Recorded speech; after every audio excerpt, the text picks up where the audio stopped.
¿Qué tal? Mucho gusto. Mi nombre es Christopher Sebastián Paiva Vela, estudiante de la Facultad de Ingeniería y Arquitectura de la Escuela Profesional de Ingeniería Industrial. En esta oportunidad venimos a hablarles sobre la sesión 3 de nuestro curso Electrónica y Electricidad, a cargo de nuestro profesor Ulises Piscoya Silva. El tema de esta sesión son los componentes electrónicos, y mi grupo está conformado por Donaire Zulca, Rosa María Celeste, Estrada Niño de Yanira Danixa, Mendoza Blanco, Brian Alexis, y Vela Tejada, Jennifer Shirley, y el que le habla, Paiva Vela, Christopher Sebastián.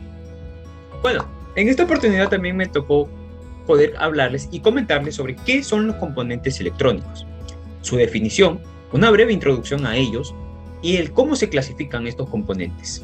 Bueno, los componentes electrónicos están vinculados con las magnitudes eléctricas y sus variaciones, con el objetivo de coger información, transmitirla y emplearla en la gestión y control de muchas aplicaciones. Forman circuitos eléctricos y son creados para unirse entre sí. La clasificación de los componentes electrónicos. Estos componentes se clasifican de tres formas, según su funcionamiento, según el tipo de energía y según su estructura física. Según su funcionamiento podemos encontrarlos como componentes pasivos y componentes activos. Según el tipo de energía podemos encontrarlos como componentes electromagnéticos, electroacústicos y optoelectrónicos. Y según su estructura física podemos encontrarlos como componentes discretos o componentes integrados. Bueno, una vez que ya hablamos sobre qué son los componentes electrónicos, el qué son y el cómo se clasifican, vamos a centrarnos solo en una categoría. Esta vez vamos a hablar sobre cómo se clasifican según su funcionamiento. Es decir, componentes pasivos y componentes activos. Para empezar, componentes pasivos, su definición y clasificación. La definición de los componentes pasivos. Bueno, los componentes pasivos no proporcionan ganancia enérgica o amplificación hacia un circuito eléctrico. Sin embargo, gastan energía eléctrica para ejecutar aquella función. Estos componentes se clasifican en pasivos lineales y electromecánicos. Esta vez vamos a seguir centrándonos, pero por otra rama. Esta vez les voy a hablar sobre los pasivos lineales, una rama de los componentes pasivos. Los pasivos lineales contienen un comportamiento independiente y directamente proporcional entre la corriente y el voltaje. En los pasivos lineales encontramos a la resistencia, a los condensadores, a las bobinas y a los transformadores. Y para centrarnos tan solo en uno de ellos, esta vez me ha correspondido hablarles acerca de la resistencia. La resistencia, su definición y los tipos de resistencia que existen. Bueno, ¿qué es la resistencia? ¿Para qué nos sirve? ¿En qué lo empleamos o cómo se encuentra? Bueno, la resistencia presenta dificultades con la corriente eléctrica. Su objetivo es comprobar, distribuir y limitar el valor de la corriente eléctrica. Por ende, distribuye la energía también. La resistencia se mide en ohmios, simbolizado con la letra omega, denominados así en honor al físico alemán Georg Simon Ohm, que estudió la relación entre el voltaje, la resistencia y la intensidad eléctrica, dando así nacimiento a la famosa ley de Ohm. También les voy a comentar sobre los tipos de resistencia. Bueno, encontramos a las resistencias lineales fijas, que son, su valor de resistencia es constante, y su amplificación se da mayormente en telefonía, audio y fuentes de poder. Estas pueden ser de carbón o metálicas. Las resistencias lineales fijas a base de carbón, bueno, son las más empleadas, en la que su base prima, o vale la redundancia, es el carbón o grafito. Son pequeños y poco potentes. También tenemos los metálicos, constituidas por metales, óxidos y aleaciones metálicas como materia prima. Luego también tenemos las resistencias variables. Su valor de resistencia de estas puede variar, como dice su nombre, por motivos de un tercer terminal unido a un contacto móvil. Su desplazamiento puede ser angular o longitudinal. Según su función, estas pueden ser potenciómetros, trimmers o reostatos. Los potenciómetros, ¿qué son?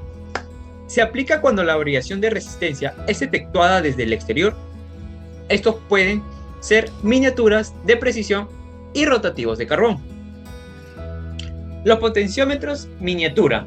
Bueno, por sus pequeñas dimensiones mayormente son empleadas en amplificadores de audio y aparatos de radio portátil, con una resistencia que va desde los 500 hasta las 2 millonésimas o millones de ohmios. Luego también tenemos los componentes de precisión, mayormente hechos de pista de alambre, son altamente usados en equipos de control y medición. De ahí también tenemos los potenciómetros rotativos. Luego también tenemos, ya dejando de lado los potenciómetros, a otro tipo de resistencia variable, que son los trimmers. Se diferencian de los anteriores en que su ajuste es definitivo en el circuito donde se aplica. Por último también tenemos a los fotorresistores, también llamado como LDR. Sufren una variación resistiva inversamente proporcional a la luz. A mayor sea la luz que incide en ellos, menor será la resistencia. Sus principales aplicaciones están en los controles de iluminación, en alarmas, entre otros. Luego también encontramos a los reostatos. Resistencias variables en donde uno de sus terminales está eléctricamente anulado. Tanto en un potenciómetro como en un trimmer, puede transformarse en un reostato cuando uno de sus terminales se expone al medio ambiente. Luego, y por último, tenemos a las resistencias no lineales. Es otro tipo de resistencia. Bueno, también consideradas como sensores. Su valor de resistencia varía de forma no lineal dependiente de las magnitudes físicas. Estas pueden ser termistores, varistores o fotorresistores. Los termistores. Su resistencia varía de acuerdo con la temperatura. Entre ellas tenemos a las resistencias NTC y PTC. La resistencia NTC, de acuerdo a los termistores. Su valor resistivo, o sea de resistencia, es inversamente proporcional a la temperatura. Esto quiere decir que a mayor temperaturas hay en el ambiente, menor va a ser la resistencia que presenta. De ahí tenemos a la resistencia PTC. Su valor resistivo es directamente proporcional a la temperatura. A mayor temperatura hay en el ambiente, mayor va a ser la resistencia. Luego también tenemos a los varistores, también llamados VDR. Sufren una variación resistiva inversamente proporcional a la tensión de sus extremos. A mayor tensión que se encuentre en los extremos, menor va a ser la resistencia. Sus aplicaciones más comunes están en las protecciones contra tensiones, en la regulación de tensiones y supresión de transitorios. Una vez que ya sabemos cómo se define y cómo se clasifica la resistencia, vamos a hablarle ahora sobre su simbología y la fórmula que presentan. Como pueden ver en la diapositiva, las resistencias lineales, variables y no lineales tienen bastante parecidos, son muy comunes. Cambian algunos detalles al momento de graficarlos o expresarlos en los circuitos eléctricos. También encontramos la famosa ley de Ohm, que es el famoso triángulo de voltaje sobre intensidad y resistencia. Esto expresado matemáticamente quiere decir que voltaje es igual a la intensidad por la resistencia. Gracias a esta fórmula empleada por el físico alemán Georg Simon Ohm, podemos obtener tanto el voltaje como la intensidad y por ende también la resistencia. Esta es la fórmula de la resistencia, que nos dice que es igual al voltaje del circuito sobre la intensidad de este mismo. Por último, vamos a hablar sobre la identificación de resistencia. En esta parte voy a centrarme tan solo en el código de colores y el código de marcas. Pero, ¿qué son el código de colores y el código de marcas? Bueno, la identificación de resistencia. Para encontrar el valor nominal de las resistencias y su tolerancia, se aplica el método del código de colores o el código de marcas, ya mencionados. El código de colores, ¿para qué nos ayuda? Bueno, nos ayuda a identificar el valor resistivo en las bandas que proporcionan estos resistores que presenta cada resistencia. Las resistencias están divididas en las tres primeras bandas de esta pequeña resistencia, y una más, un poco más separada, que nos indica que es la tolerancia. Es más empleada, o bueno, se puede usar este código de colores mayormente en las resistencias de carbón y las resistencias metálicas. Luego también tenemos el código de marcas. Su objetivo es el marcado del valor nominal y la tolerancia del componente. Su aplicación se da para toda resistencia, pero mayormente se emplea en las bobinas y en las resistencias variables. Su valor nominal se representa de 3 a 5 caracteres, formado por la mezcla de 2 a 4 números y una letra. Bueno, en esta ocasión les voy a hablar sobre condensadores o capacitadores, la cual es un dispositivo capaz de almacenar energía en forma de campo eléctrico. Está formado por dos armaduras metálicas paralelas. Sus tipos de condensadores son el electrolíticos de tantala o de gota, el de poliéster, el de cerámica de lenteja o de bico. Su fórmula es C igual a Q sobre B y C igual a sobre D. Las bobinas están compuestas por terminales. Estas almacenan energía generando un flujo magnético y cuando esto sucede se transforma a una energía eléctrica. Estas mayormente están formadas por un núcleo, por un alambre de cobre. Se clasifican en dos partes, núcleos fijas y núcleos variables. Bueno, ahora hablaremos sobre las bobinas fijas. En ese tipo de bobinas su valor es fijo, como su propio nombre lo dice. Se puede encontrar también en dos formas, se clasifican en aire y sólido. En los núcleos de aire, este tipo de bobinas tiene una muy baja incubación, ya que se utiliza mayormente en señales como radios, de alta, TV, transmisores, etc. También están los núcleos sólidos. Dentro de este grupo podemos encontrar el núcleo ferrita. En este núcleo se utiliza mucho en todo lo que es electrónica, ya que se pueden fabricar bobinas de alta inductancia. Se utilizan para diferentes aplicaciones. Entre ellas están los circuitos, los choques, las radios y también sobre todo las fuentes de poder. También encontramos el núcleo de hierro. Cuando se quiere un alto valor de inductancia, este crea un mayor efecto. Se utiliza mayormente en los fluorescentes. Bobinas variables. En este tipo de bobinas especialmente se requieren para ciertas aplicaciones. Aquí sí se pueden cambiar sus características principales, como la cantidad de vueltas o la posición del núcleo. Por ejemplo, está la inductancia variable, ajustable, variómetro, inductancia variable por pasos, inductancia variable por escalones. Bueno, ahora hablaremos sobre sus fórmulas. Mayormente su símbolo es en Rios, en H. Se utiliza mayormente la fórmula de lateral B es igual a lateral 1 más lateral 2 para hallar las bobinas en series. Y se utiliza la otra fórmula que es lateral B es igual a lateral 1 por lateral 2 entre lateral 1 más lateral 2, que sería para hallar las bobinas en paralelo. Transformadores. Un transformador es una máquina estática de corriente eléctrica con diferentes funciones capaces de transferir una energía a otra para que funcione. En esto se permite variar el voltaje de la intensidad manteniendo así la frecuencia y la potencia. En esta tiene un núcleo, un devanado secundario y primario. Estas se clasifican de diferentes maneras, por tipo de núcleo, tipo de construcción, tipos de aplicación y por su función. En los tipos de núcleo podemos encontrar el hierro laminado, el aire, el ferrita. En el hierro laminado se tiene menos pérdida de energías. En el aire se tiene soporte de cartón, de plástico o de cerámica. En el ferrita es hierro pulverizado aglomerado con aglutinante. En tipo de construcciones tenemos abierto y cerrado. En el abierto tienes pérdidas de aire. En el cerrado se encuentra acorazado y otro no está acorazado. En los tipos de aplicaciones podemos encontrar reductor, elevador y aislamiento.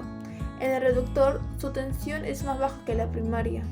En el elevador el devanado secundario es mucho más alta su tensión que el primario. Y en el aislamiento se podría decir que está igual, o sea, está en intermedio, ni más ni menos entre la tensión mayor y la tensión secundaria.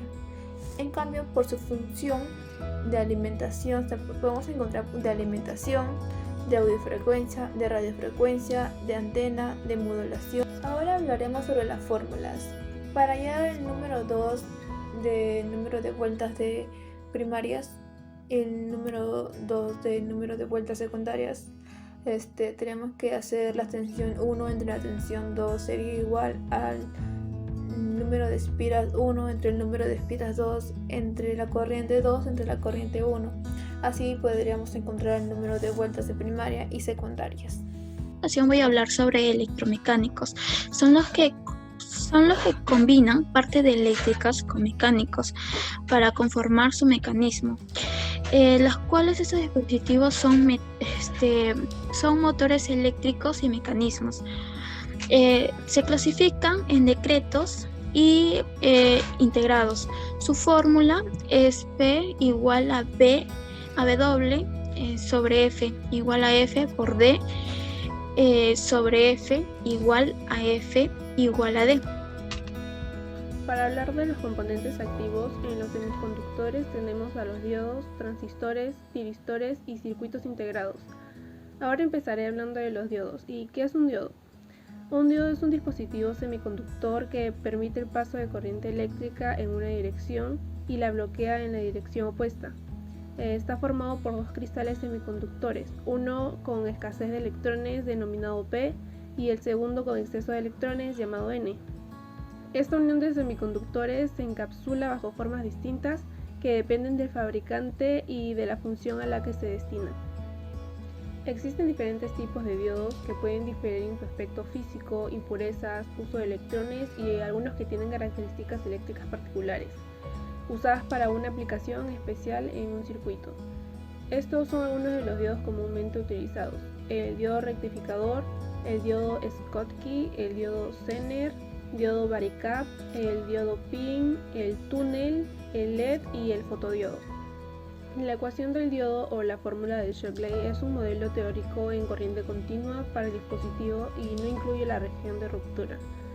Esta ecuación es la intensidad de corriente que pasa por el diodo como función del voltaje entre el ánodo y el cátodo del diodo. Esta sería una ecuación exponencial, como se puede apreciar en la gráfica. IS es la corriente de saturación que está en función de la temperatura. N es el coeficiente de emisión que está entre 1 y 2. E es el número de Euler. V y D es la diferencia de potencial entre el ánodo y cátodo de nuestro diodo. VT es el voltaje térmico. Ese voltaje térmico está en función de la temperatura. Se determina como 8.61 por 10 a la menos 5 joules por cada coulombio por cada Kelvin y es de aproximadamente 26 microvolts a temperatura ambiente. Ahora iremos con los transistores. El transistor es probablemente el componente más usado y representativo de la electrónica. Este está formado por 3 capas de materiales semiconductores puros y esas capas se denominan emisor, colector y base, y cada una de ellas dispone de unos terminales de conexión para relacionarse con otros componentes eléctricos o electrónicos de un circuito. El transistor puede estar en conmutación o puede estar como amplificador de señales. Aunque estas dos funciones son las más habituales, el transistor también puede cumplir funciones en algunos casos de oscilador y rectificador de una corriente eléctrica. Cada transistor está diseñado para manejar un determinado voltaje y corriente.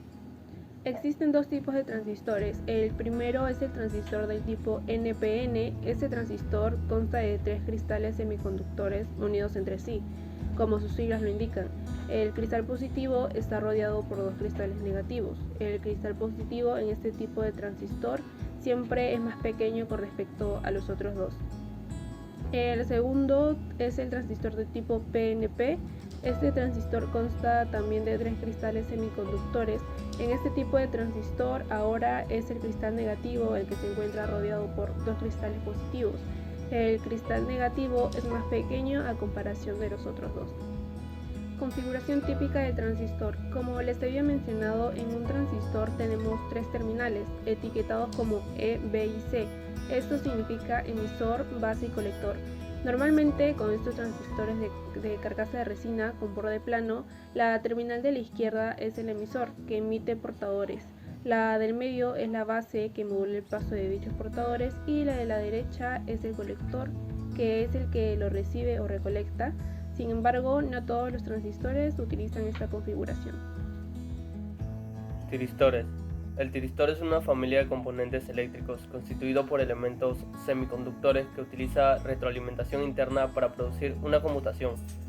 Los materiales de los que se compone son de tipo semiconductor, es decir, dependiendo de la temperatura a la que se encuentren, puede funcionar como aislantes o como conductores. Son dispositivos unidireccionales o bidireccionales. Algunas fuentes definen como sinónimos al tiristor y al rectificador controlado de silicio, SCR, aunque en realidad la forma correcta es clasificar al SCR como un tipo de tiristor. El tiristor es un conmutador biestable, es decir, es el equivalente electrónico de los interruptores mecánicos. Por tanto, es capaz de dejar pasar plenamente o bloquear por completo el paso de la corriente sin tener nivel intermedio alguno, aunque no son capaces de soportar grandes sobrecargas de corriente. Circuitos integrados. Un circuito integrado, también conocido como chip o microchip, es una estructura de pequeñas dimensiones de material semiconductor, normalmente silicio, de algunos milímetros cuadrados de superficie, sobre la que se fabrican circuitos electrónicos generalmente mediante fotolitografía, y que está protegida dentro de un encapsulado plástico de cerámica. El encapsulado posee conductores metálicos apropiados para hacer conexión entre el circuito integrado y un circuito impreso. Los circuitos integrados tienen dos principales ventajas sobre los circuitos discretos: costo y rendimiento. El bajo costo es debido a los chips, ya que posee todos sus componentes impresos en una unidad de fotolitografía, en lugar de ser construidos un transistor a la vez. Más aún, los circuitos integrados empaquetados usan mucho menos material que los circuitos discretos. Los circuitos integrados son usados en prácticamente todos los equipos electrónicos hoy en día, y han revolucionado el mundo de la electrónica. Computadoras, teléfonos móviles y otros dispositivos electrónicos que son parte indispensable de las sociedades modernas y son posibles gracias a los bajos costos de los circuitos integrados.